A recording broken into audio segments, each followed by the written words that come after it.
नमस्कार जय जगन्नाथ स्वागत जनाऊँगी आज जीके वीडियो को। आज आम आलोचना करवा मलकंटक रोग विषय रे। जो माने चैनल को नुआ आसी सब्सक्राइब करनियंतु वीडियो को शेष पर्यंत देखंतु किछि ना किछि शिखिबा को निश्चय मिलिबो। आजिर प्रथम प्रश्न केउ मसला गरम पानी सह पीबा मलकंट रोगी पाई लाभदायक अटे।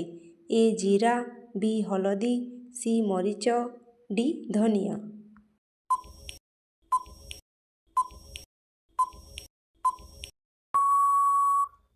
एहार सठिक उत्तर हेउछि ऑप्शन ए जीरा।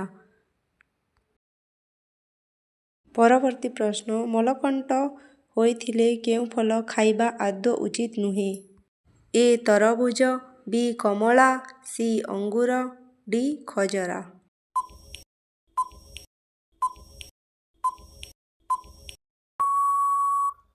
एहार सठिक उत्तर हेउछि ऑप्शन बी कमला। केउ शाग खाइबा द्वारा मलकंटक रोग मूलरू सफा होइथाए। ए पालंग शाग, बी मूला शाग, सी कलम शाग, डी खुजुला शाग।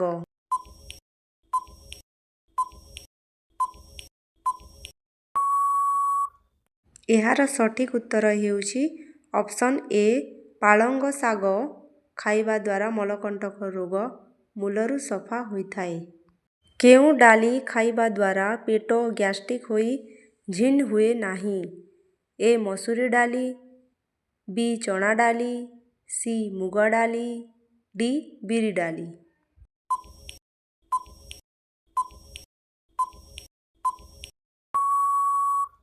एहार सठिक उत्तर हेउछि ऑप्शन बी चना डाली।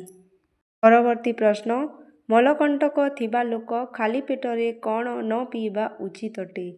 ए कोल्ड ड्रिंक, बी चाहा, सी कॉफी, डी उपरोक्त सबु।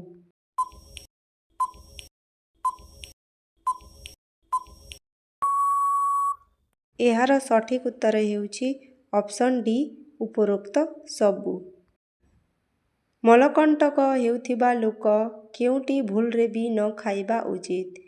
ए लेंबू, बी मटन, सी कोबी, डी आलमंड।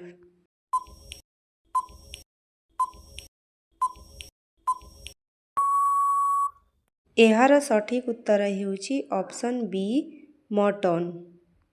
परवर्ती प्रश्न मलकंटक रोगी निम्नरू कौन खाइबा शरीर प्रति हानिकारक अटे। ए पपीता, बी आलमंड, सी लेंबू, डी पकोड़ा।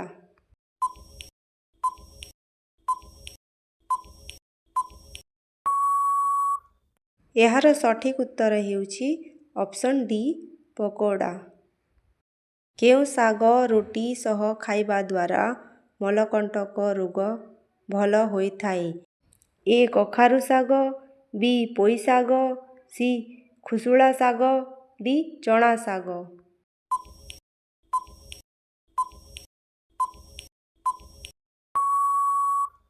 एहार सठिक उत्तर हेउछि ऑप्शन बी पोई शाग। परवर्ती प्रश्न मलकंटक रोगी केउ परिबा खाइबा शरीर प्रति हानिकारक अटे। ए गाजर, बी काकुडी, सी आलू, डी फूलकोबी।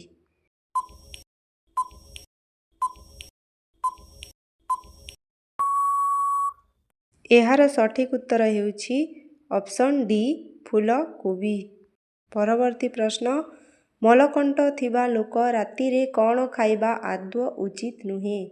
ए काकुडी, बी मूला, सी गाजर, डी बिरयानी।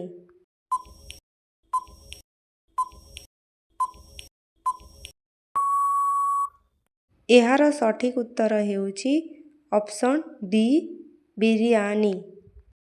मलकंट रोगी रातिरे केउ परिबा खाइबा वर्जनीय अटे। ए बाइगण, बी कखारु, सी भेंडी, डी लाउ।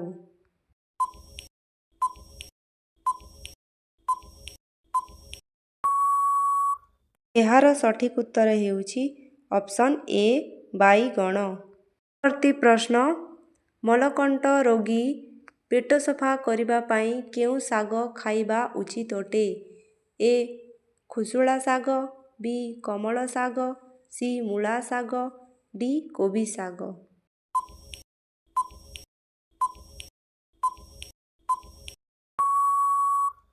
ଏହାର ସଠିକ୍ ଉତ୍ତର ହେଉଛି ଅପସନ୍ ସି. ମୂଳା ଶାଗ। ପରବର୍ତ୍ତୀ ପ୍ରଶ୍ନ, କେଉଁ ପତ୍ର ତରକାରୀରେ ପକାଇ ଖାଇବା ଦ୍ୱାରା କେବେ ପେଟରେ ଗ୍ୟାସ୍ ହୋଇନଥାଏ? ଏ. ତୁଳସୀ ପତ୍ର, ବି. ପୁଦିନା ପତ୍ର, ସି. ନିମ ପତ୍ର, ଡି. ହଳଦୀ ପତ୍ର।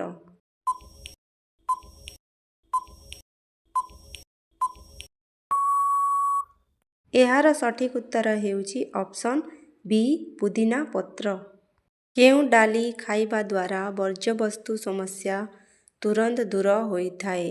ଏ. ମସୁରୀ ଡାଲି, ବି. ଚଣା ଡାଲି, ସି. ମୁଗ ଡାଲି, ଡି. ବିରି ଡାଲି।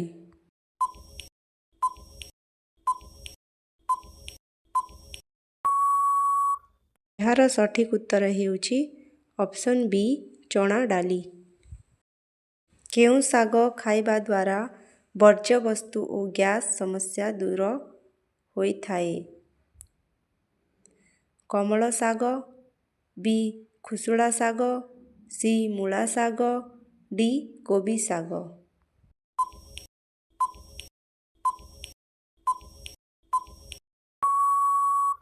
ଏହାର ସଠିକ୍ ଉତ୍ତର ହେଉଛି ଅପସନ୍ ସି.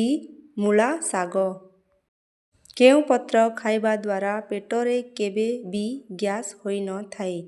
ଏ. ମନ୍ଦାର ପତ୍ର, ବି. ଧନିଆ ପତ୍ର, ସି. ପୁଦିନା ପତ୍ର, ଡି. ନିମ ପତ୍ର।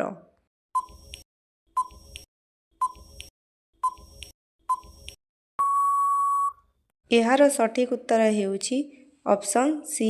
ପୁଦିନା ପତ୍ର।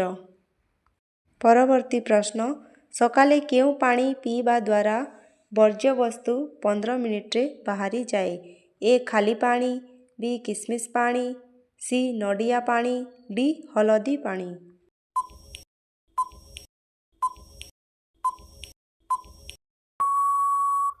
ଏହାର ସଠିକ୍ ଉତ୍ତର ହେଉଛି ଅପସନ୍ ବି. କିସମିସ୍ ପାଣି। କେଉଁ ଫଳ ଖାଇବା ଦ୍ୱାରା ଅନ୍ତରେ ଥିବା ପୁରୁଣା ବର୍ଜ୍ୟବସ୍ତୁ ତୁରନ୍ତ ବାହାର କରେ? ଏ. ତରଭୁଜ, ବି. କମଳା, ସି. ଅଙ୍ଗୁର, ଡି. ଖଜରା।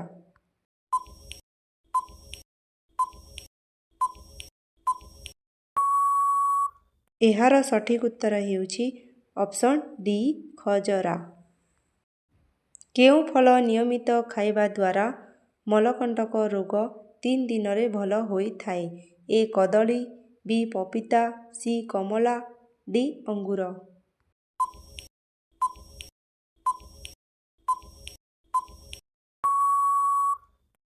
ଏହାର ସଠିକ୍ ଉତ୍ତର ହେଉଛି ଅପସନ୍ ବି. ପପିତା। ଭିଡ଼ିଓକୁ ଶେଷ ପର୍ଯ୍ୟନ୍ତ ଦେଖିଥିବାରୁ ଧନ୍ୟବାଦ। ଦେଖା ହେବ ଆଉ ଗୋଟିଏ ନୂଆ ଭିଡ଼ିଓରେ। ଧନ୍ୟବାଦ।